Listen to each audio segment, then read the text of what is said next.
Richard Ramirez, known as the Night Stalker, sentenced to death for the savage murders of 13 people. He is also responsible for 11 rapes and 14 burglaries. So I fell in love with the Night Stalker, and I knew he killed a lot of people, but I didn't really care about that. Zachary Horst, guilty of murder, sentenced to life. I feel really lucky that I knew love, know love. A lot of people will never have. If something were to happen to my husband, I would just continue to live the life I'm living. Nothing would change. And I would be hurt and I would be heartbroken, but I would never remarry. Zaid Rashid, charged with murder and armed robbery. With him, he was a very smart man. It was really a beautiful courtship. Susan Atkins, convicted of the murder of actress Sharon Tate, stabbing her 16 times and acting on the orders of satanic guru Charles Manson. That's about the time I met Susan. And yeah, and she encouraged me, and it did change everything. Married her to spend my life with her. It doesn't matter whether she was in or out. And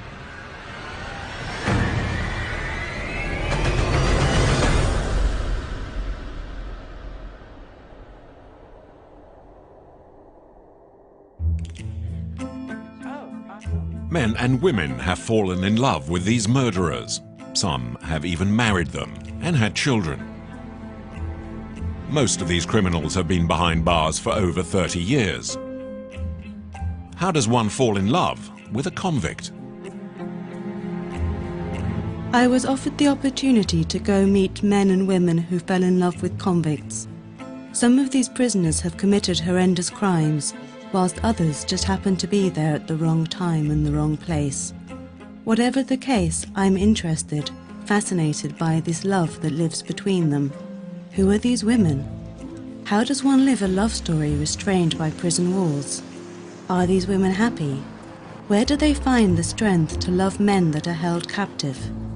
It's with the intention of answering these many questions that I head to the United States to meet them. Our journey starts in Los Angeles. When you're in love or married to a man in prison for life, relationships are extraordinarily intense because the men have so much time that they can put forth love letters and poetry and painting sometimes, and they give this woman all this intensity and all this energy and all this romantic passion that doesn't get satisfied with sex. So it becomes like the Knights of the Round Table who put the ladies up on a pedestal and worship them, and it's called courtly love, basically. You know, there's no sex, no intimacy, just kind of the woman's up on the pedestal and the man worships her from afar. I have interviewed women, I call them killer groupies. You know, they're not dating a rock star, but they love notorious killers on death row, serving life sentences. Again, I think we are to blame because we have made these men into celebrities. They don't deserve it. They're evil. They're monsters in some cases. But to these women, they're not at all. Well, Richard Ramirez was, he's called the Night Stalker. He was a frightening series of crimes. 13 people were killed. He was a Satanist. He would draw pentagrams on their bodies and use their blood to write messages on the walls. Misty fell in love with a serial killer who terrified America.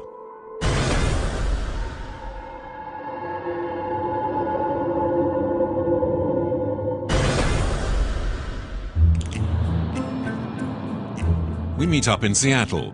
She asked to meet her in front of a coffee shop. She's there with her sister. I'm apprehensive about this first meeting. This man is a killer and he scares me. He brings up in me a kind of disgust. But I'm not here to judge him, and maybe there will be some part of him that I was unable to see and that this woman will reveal to me. Misty,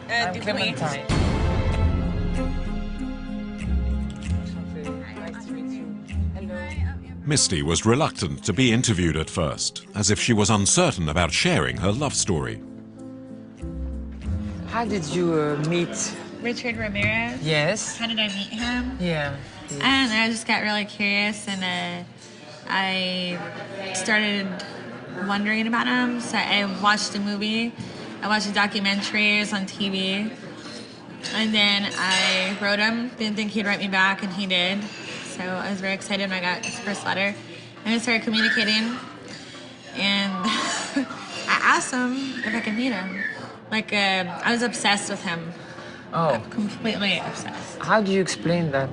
I don't know, just I was really curious first, and then became quickly obsessed with, I don't know, like, I was really obsessed with him. I really wanted to know him. I wanted to know everything about him. I wanted to know, like, if he really did what he did.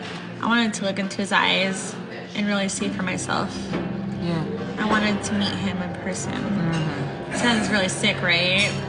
Then I started falling in love with him. Yeah. So I fell in love with the Night Stalker. So, and I know he killed a lot of people, but I didn't really care about that. I just fell in love with him.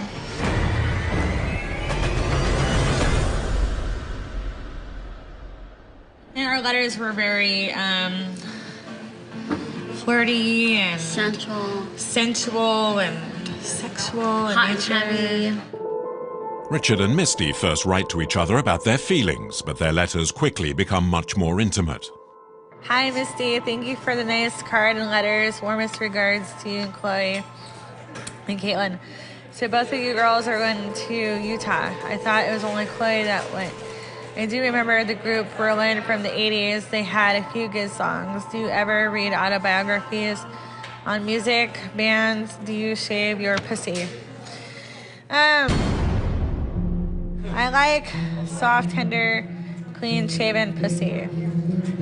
How many letters did you write to him? Probably over, I don't know, 600-700. 700? Maybe 1,000, I don't know. At the time, Ramirez was certainly a guy attracting a lot of attention. Since his arrival at the San Francisco jail, women from around the country, including one of the female jurors who had found him guilty in Los Angeles, had been flocking to the San Francisco facility, even fighting with each other over Richard's affections. So he's like, I guess he's a rock star of serial killers or something. You know, women fight over him. I have no idea why. When a woman gets involved in a relationship with a serial killer, most often it's because he's famous. It's much easier to get a date with Richard Ramirez than with Brad Pitt, you know, or George Clooney. And did you live? Did you date him? How do you call Did this? I date him? No. I mean, it's kind of a date. We corresponded through the mail. Yeah. And so we had like a sexual fantasy type relationship. His fantasies were really perverse. Like, he wanted to tie me up and gag me and blindfold me and F me in every which way possible if he can get a hold of me. And then the day I met him, oh my God, I was scared. I was really freaked out. I was like, he's so tall. He's like, he towers over me. Like, so if you take one of my hands and put one of my hands with his hand, he's huge. It's like, huge. When he was younger, he was hot. Come on. He was hot. You're ugly. He had like nice hair, nice lips, nice eyes, like really good facial structures, you know. He was hot. Well, he's like a shark when you look at him now. That when you looked at him then, pictures of him then, he'd be looking like a decent person. But when you look at him in the eyes, it's like a shark. Right before it bites you, before the eyes roll over white, it's a very intense feeling of you're stuck and you can't move. After many months of correspondence, Misty finally meets Richard Ramirez. Ramirez is a prisoner at the San Quentin State Penitentiary, the oldest prison in California. They are together at last. It was an interesting visit, I'm sure. we talked, and then he's like, he starts, I remember leaning back in his chair, and he starts unbuttoning his shirt, and the next thing I know, he's like, he just, wow.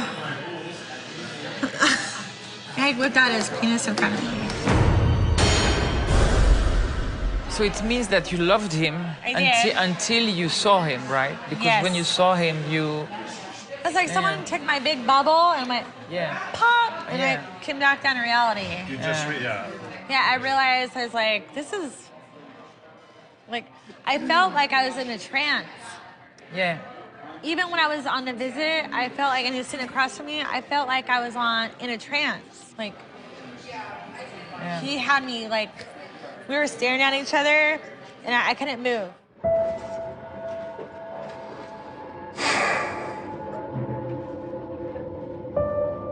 I felt frozen, solid.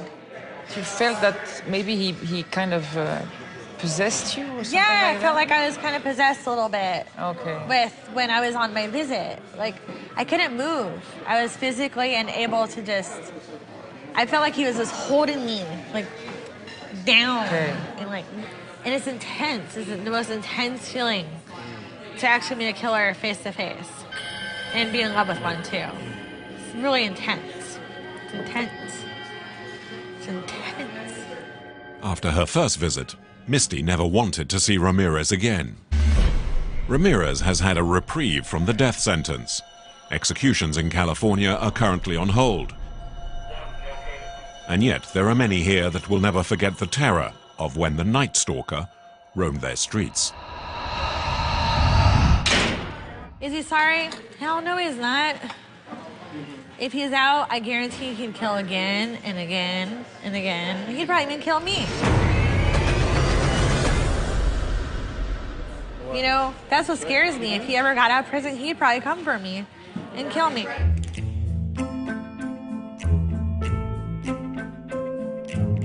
Is he psychopathic? Hell yes, he is.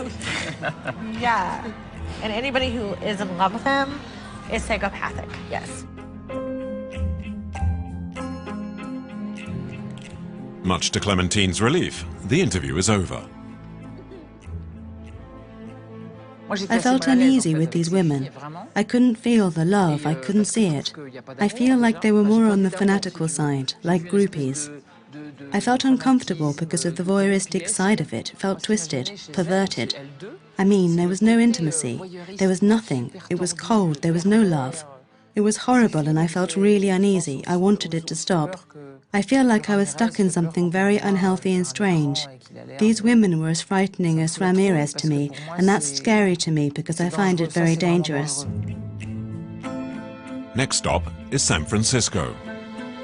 After Misty, the groupie, Clementine wants to meet Phoebe, a woman in love with a husband who has now been behind bars for 38 years. I still think about that first meeting, which was nothing like what I was expecting because I couldn't feel any love. It's true. With that woman, I felt something cold and ugly, and I'm hoping that Phoebe is truly, profoundly, and sincerely in love.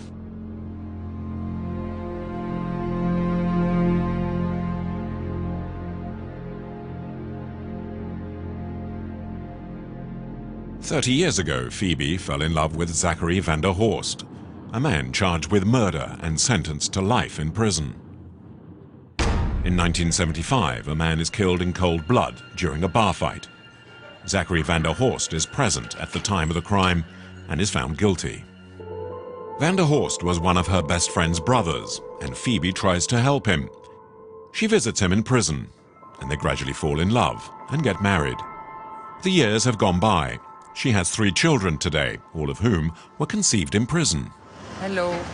Hi. Nice to meet you. My name is Clementine. Hi, nice to meet you. I'm Phoebe. Nice to meet you. Phoebe works for an organization that tries improving the lives of female prisoners. In California, her sisters, as she calls them, lack both medical and judicial resources.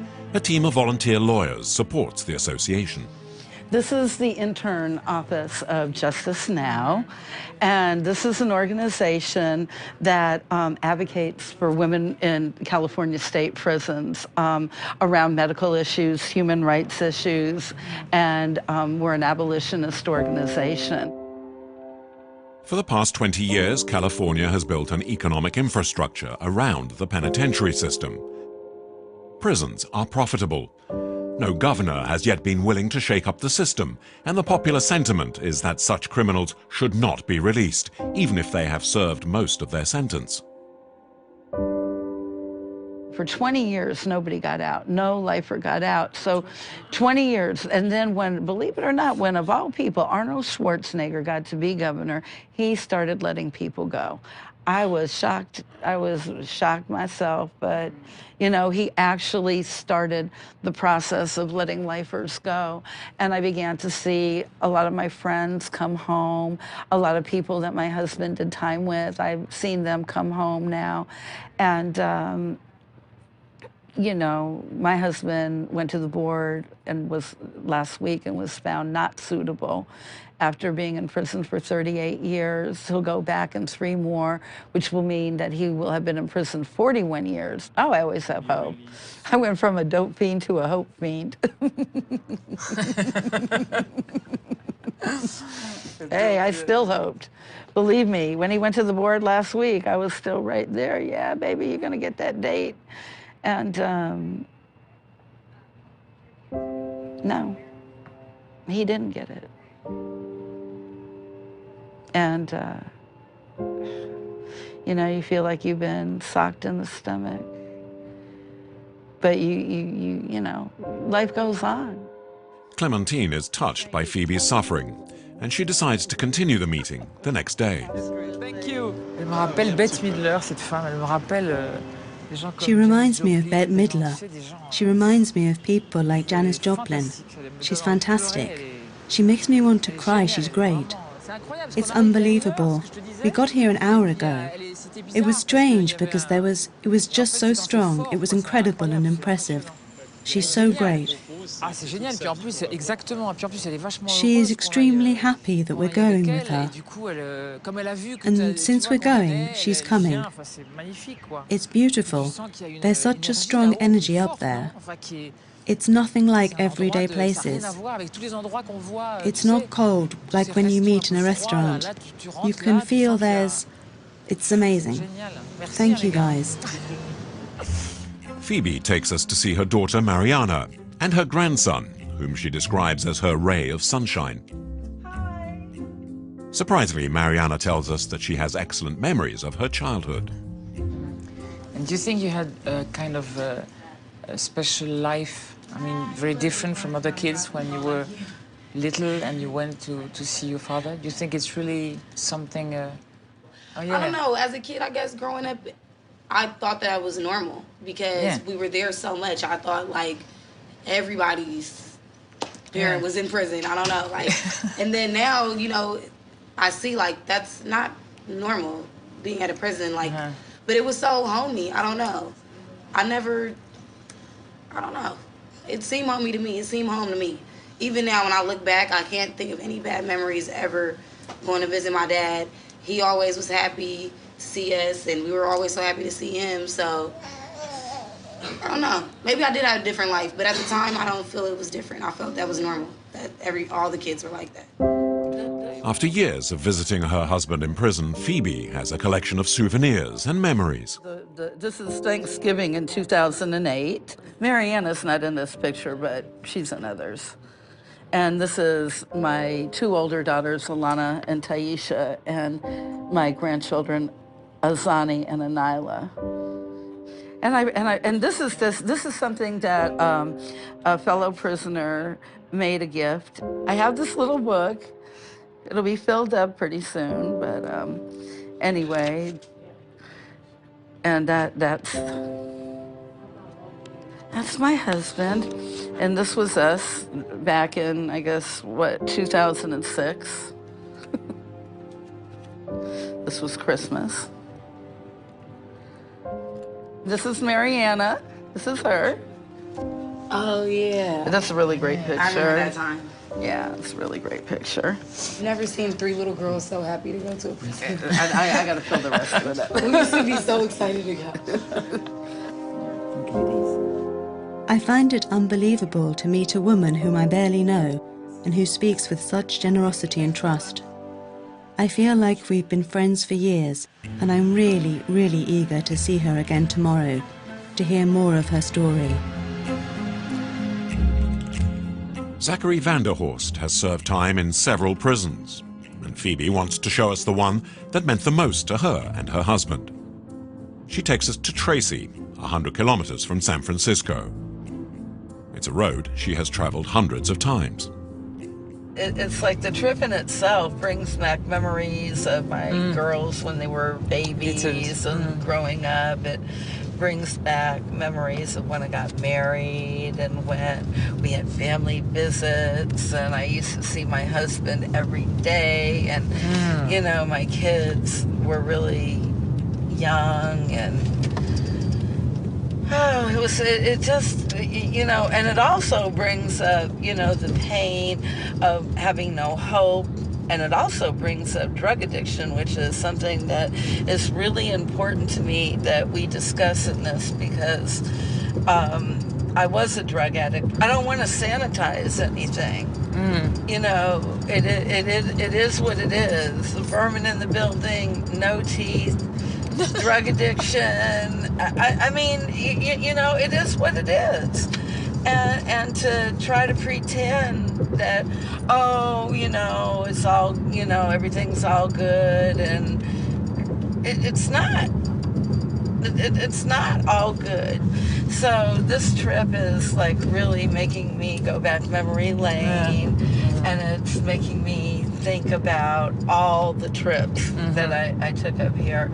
And some trips, you know, I had drugs with me, and I had to figure out, you know, how exactly I was going to do what I was going to do. And and other times, and I can remember driving up here to get married, and I can remember just the whole way there, I was snorting dope out of a Visine bottle, drinking brandy, and driving a Dodge Colt with a Mickey Big Mouth between my legs, you know, working the stick with the beer, just getting as fucked up as I possibly could.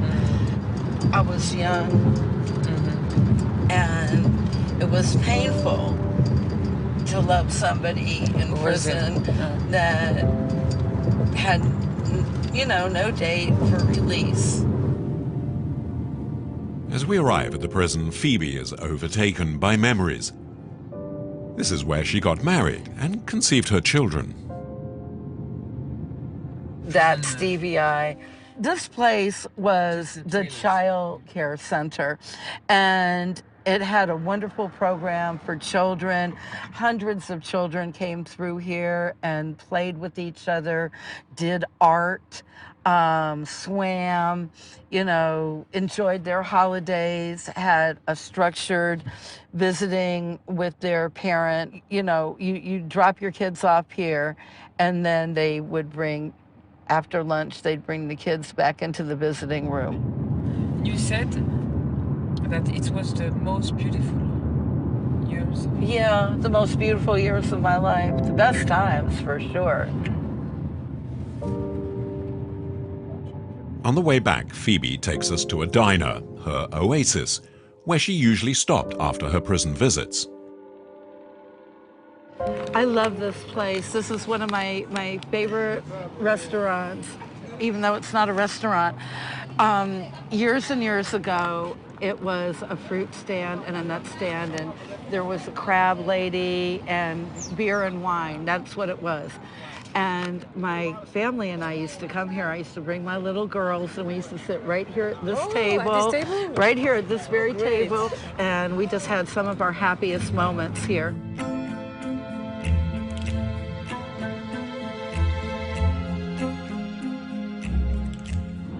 By contrast, Phoebe truly loathes San Quentin prison. Zachary, her husband, was here for 3 years until 2009. She only has bad memories of this prison. back behind there, people are getting raped, people are getting beaten up, people are being tortured, people are being humiliated, people are being used as slaves for the state. You know, nothing good is happening back there. The one peaceful haven she found near the prison was the small beach where she would rest after visiting hours. Oh, this beach was so important to me. I've spent so much time down here. And when my husband went to the board here in 2009, they wouldn't let me in the boardroom. So I came down here and I sat on this beach and just waited. And so, yeah, I've been kicked in the ass on this beach, but at least if you're going to be kicked in the ass and be kicked in the guts, this is a gorgeous place to be kicked in the ass and kicked in the gut. Phoebe's life is a mixture of hope and disappointment. Maybe next time the prison administration will agree to free Zachary. But how does she imagine life with her husband? Oh, I would be really, really happy. I mean, I know I would be really, really happy. We'll be really old. If he were released in 3 years, like, we're going to be 60 and 61. So we're not exactly gonna,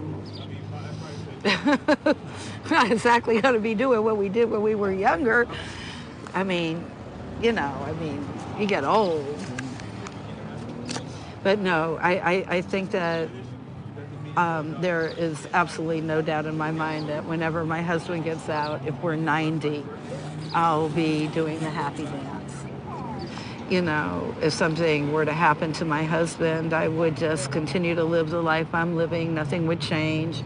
And I would be hurt and I would be heartbroken, but I would never remarry, and I would never have another relationship. I'm not there. It would just not happen. No. One marriage, one husband, that's it. I feel really lucky that I knew love, know love. A lot of people will never have what I know people that spend their whole life looking for something that I have. So, and no matter whether I see him or I don't see him, whether he's in prison or he's out of prison, it matters not to me because my feelings don't change at all.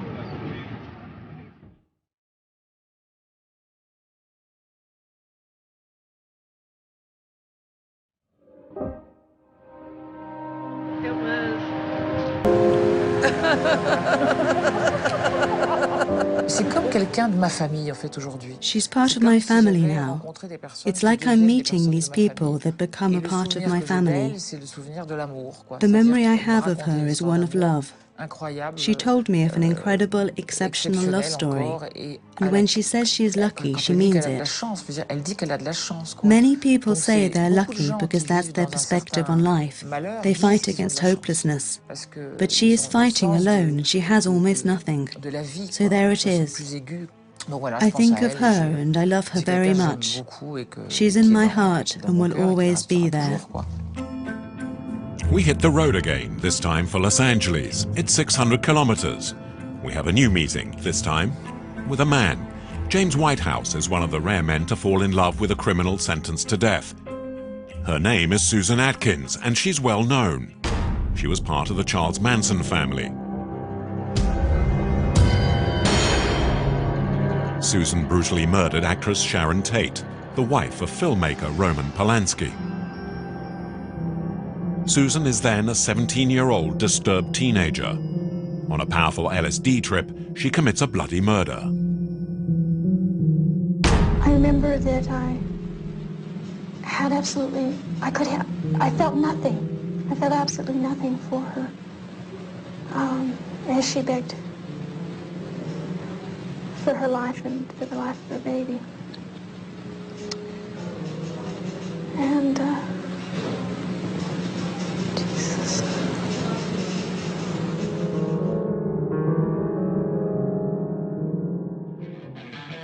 The infamous Woodstock Festival takes place at the same time. the hippie movement is at its peak. Sharon Tate's murder marks the start of its decline.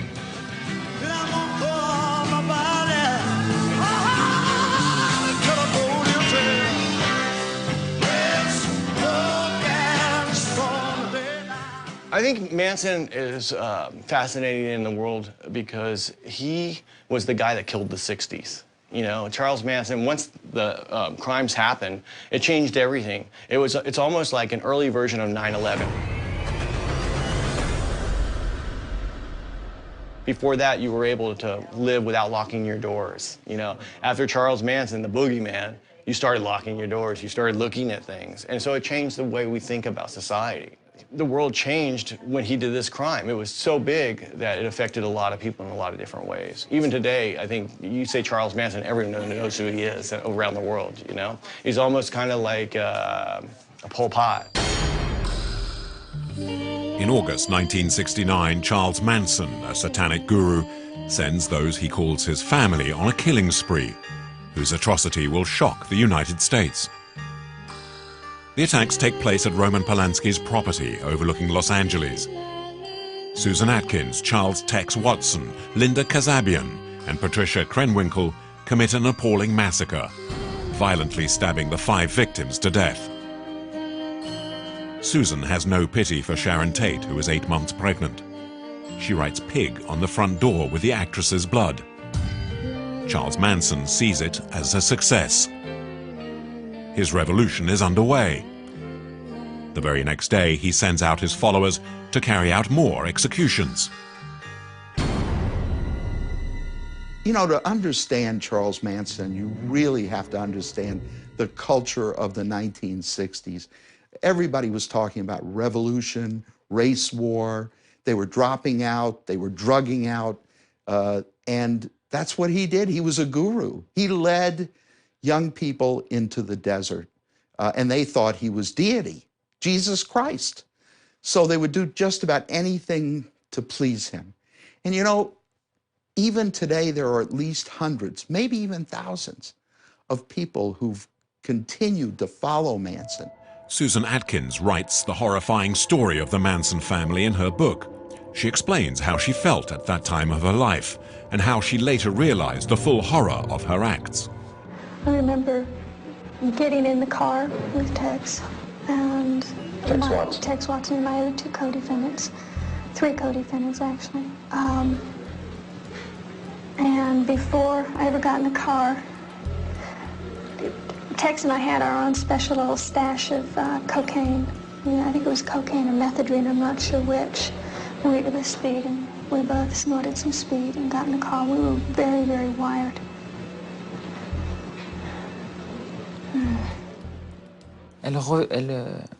She's incredibly sensitive. She's in another dimension. She's unlike most of us. Her voice is incredible. Her voice is soft and incredibly pure. She has the face of a saint. She says they want powerful drugs, but it's really striking because she looks like the Mona Lisa. She looks like a Madonna. And we drove to the house with instructions to kill everyone in the house. From Charlie? Yeah.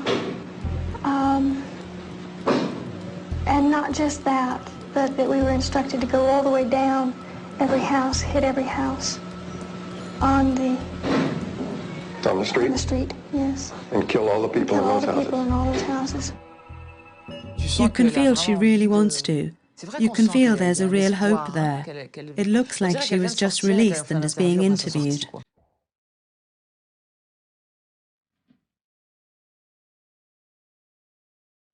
The man who falls in love with Susan Atkins lives in San Juan Capistrano, a small town off the Pacific coast, about an hour away from Los Angeles.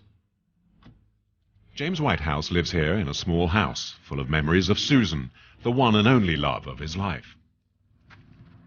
Hello, nice to meet you. My name is Clementine. Nice to meet you. Those are great photos. So you took it in prison? Yeah. Yeah. It's nice because she's smiling, but also he says that there's police all around the house. And she's got the LA County bracelet on. And I like it because now when they talk about it, they insist, oh no, she never helped us. Oh yeah. You know, I got the picture of her. When I was younger, I used to tell people, well, me and Susan have a good relationship, and I'll tell you the secret. And as I got older, I realized there's no secret. You're either blessed, it's a blessing, you know. You can have all the best intentions in the world, and things just don't, even out here, things don't work out. I don't know. I do think one of the things about having a good relationship is appreciating what you have. And luckily, we were in a situation where I knew at any moment someone could transfer her 400 miles away. And we only had a couple hours a week, and I took that seriously. And in 24 years, I don't think we ever had a fight.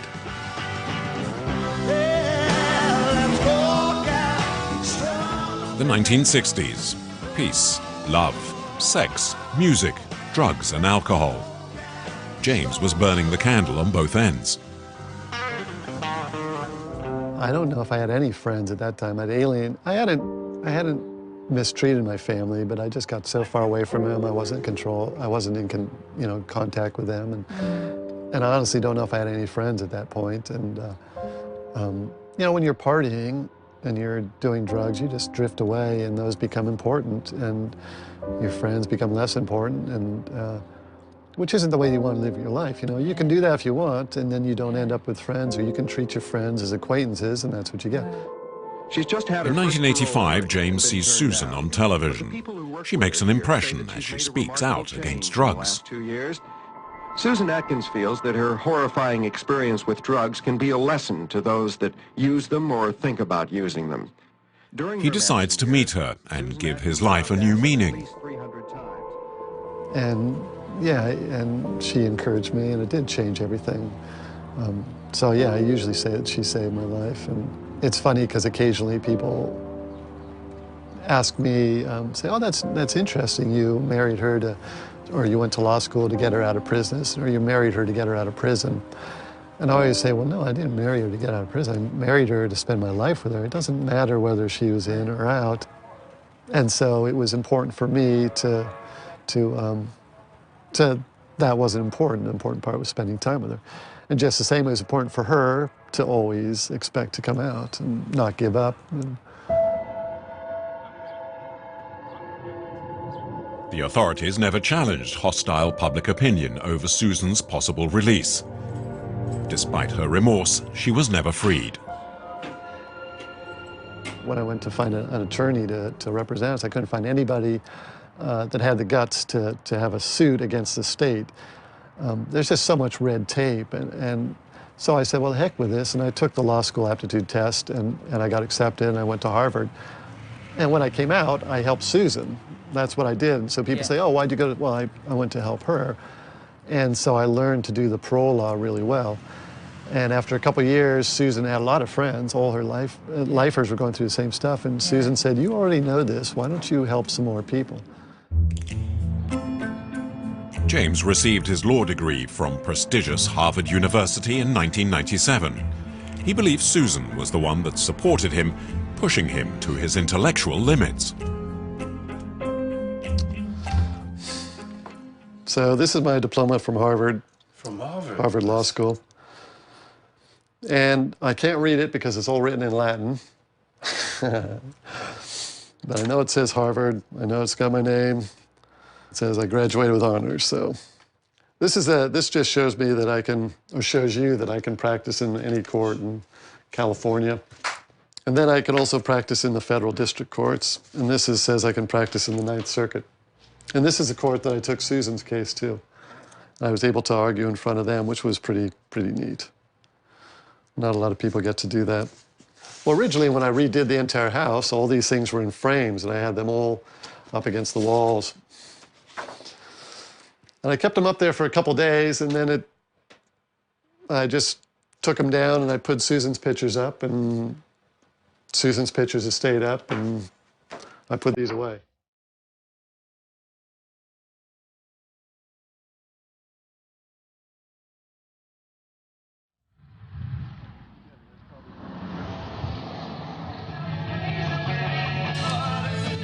James and Susan were together for 25 years. 25 years of happiness, despite the constraints of the prison system. When you're in an environment like that, two things happen. One thing is that you don't have time for little stuff. You know, it became obvious that at a whim, someone in Sacramento could transfer her 400 miles north. So I really, you know, the time we spent together was important. So we didn't argue about little stuff, and we appreciated it. I'm afraid that regular people in their relationships, what damns them is the fact that they come to take them for granted, and you know, and that we didn't have that afterward. The other thing is we spent a lot of time talking. There wasn't TV, there wasn't distractions, and so you really find out more about the other person, and you find other ways of being intimate, emotionally intimate, instead of just physically intimate. In 2008, Susan is diagnosed with brain cancer. James fights by her side for over a year. But on September the 24th, 2009, Susan dies. The day before she passed away, I spent most of the day there, and then the day she passed away, I spent, you know, way into the night. As a final tribute to Susan, James scatters her ashes in many places throughout the United States. If her family had had a place where they, you know, generations and generations, that would have been different. And I wanted to take her around the country, places that we never got to go, and I'm still doing that. It's fun. Ever loyal to Susan, James continues to keep her memory alive through his website. And he carries on the mission she entrusted him with, to help destitute prisoners prove their innocence. Thank you very much. You have a safe trip back, too. Yeah, thank you. It Do I was have to great give them to back meet you. Yeah, we'll take it off. And everything good for you, as I told you, and we'll think about you. Yeah, thank you. Oui, ben merci. Thank you for giving me the opportunity to meet such people. It's astounding. It's an amazing trip. We're going back through all these memories and reliving them. He gave us a lot. He really likes to talk about it, and at the same time you can feel it's emotional for him. And everything he said about the prison system is so true. How long did you say he was there? 40 years? That's quite something to take in.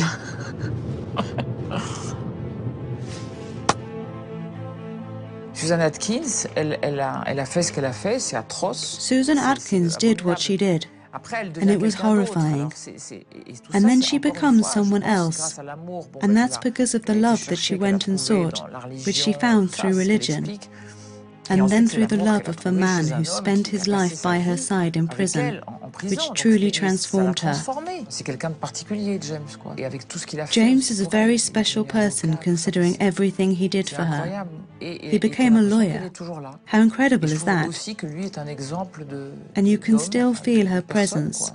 He's really an example of a true man, of a person, of a human being, because he's devoted his entire life out of love for this woman, who is incarcerated, guilty or not, murderer or not. And he had a lot to give to someone he loves. We leave the West Coast for New York City. Among the turmoil of the city that never sleeps, we meet a woman who lived an intense love story with a criminal who is behind bars. Asha Bandele is a writer, a poet, and a journalist. This highly cultured woman and TV celebrity fell in love with a man charged with murder, and whom she later married. Her experience led to her writing a book, The Prisoner's Wife.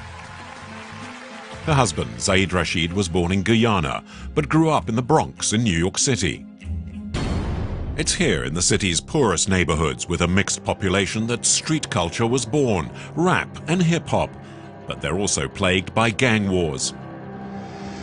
At 17 years old, Rashid already has a reputation after committing a number of armed robberies. In 1987, he is arrested for murder and is sentenced to life. Asha still lives in the Bronx. She and Rashid have a daughter named Nisa. Asha still fondly remembers her first encounter with Rashid. I was a student at the City University of New York, and I was studying about why so many black people were going into the prison system. And I went up to a prison to talk with people up there and learn more about it. And I met the man who would become Nisa's father, my daughter Nisa, during that period. And there were a lot of us, a lot of my friends and I were going up at that time. And so we all became friends with him. He was a very smart man, very charming.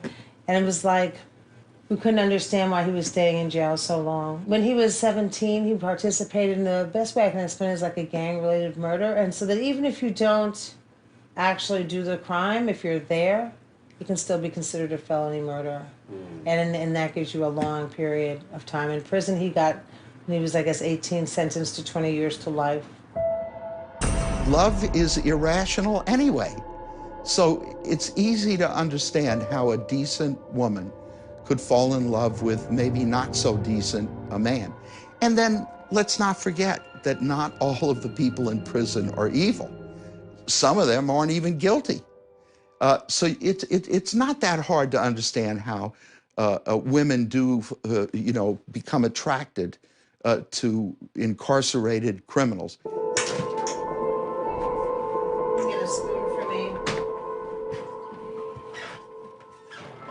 We were friends for about 2 years before I felt like I was really falling for him. And in a certain way, I guess in a way, it's sort of like people who meet online now and who may email back and forth. We wrote letters for a long time. And so it was a very slow courtship. If you consider the way that women fall in love now or the way I've fallen in love at other times, here it was months and months of writing letters, of talking on the phone, of really exploring who we were as people. So it was really a beautiful courtship. And I don't think we get to be courted so much anymore. Everything moves very fast out here. You know, one day you meet, the next day you're dating, the next day you're married, kind of thing. And here it was slow and really it forced us to get to know each other. After many years of meeting inside prison walls, the love was there. And for Asha, marriage was simply the next step.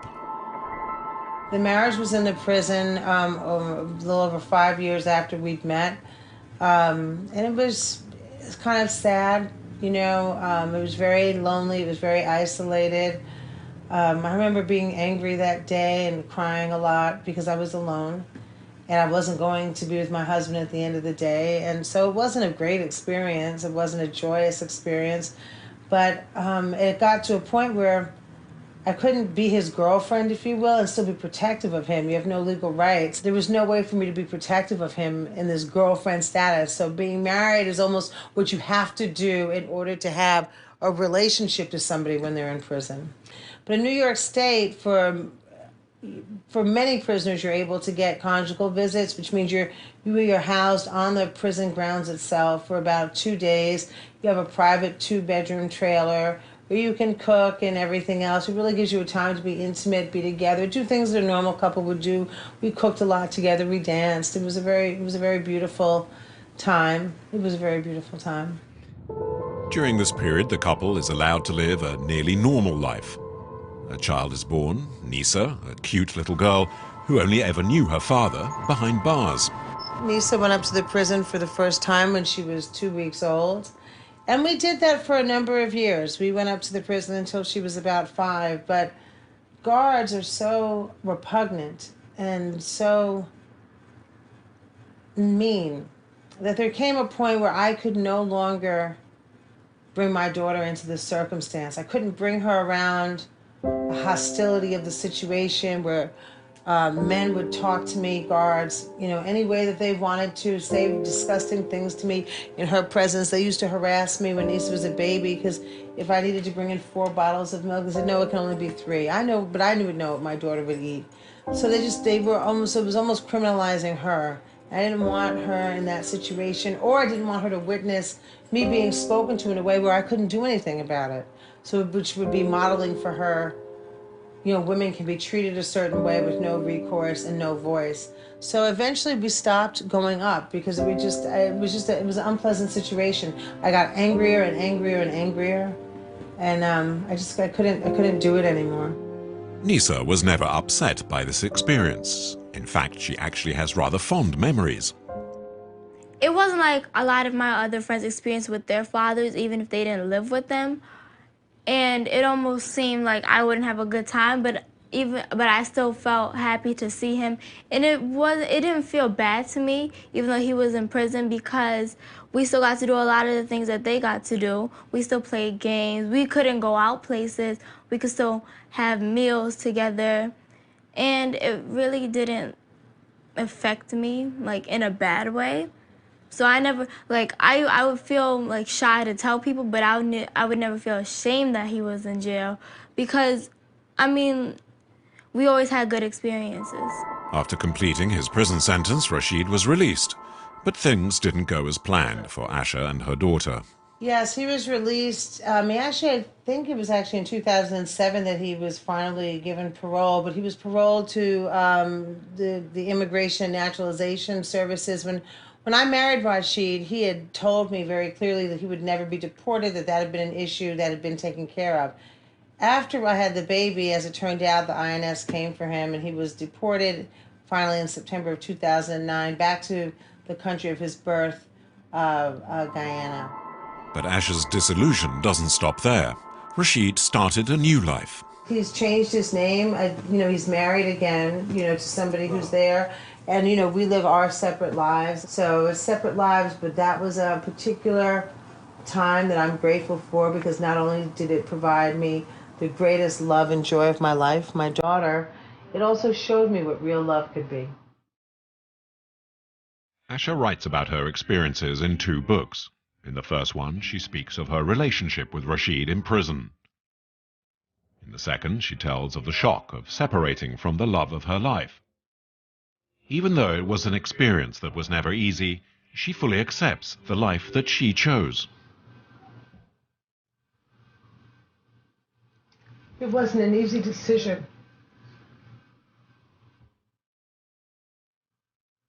And there's a lot that I would like to forget. But I would take everything again and every hardship if I could have it with Lisa again. So it's worth it, because I have my daughter.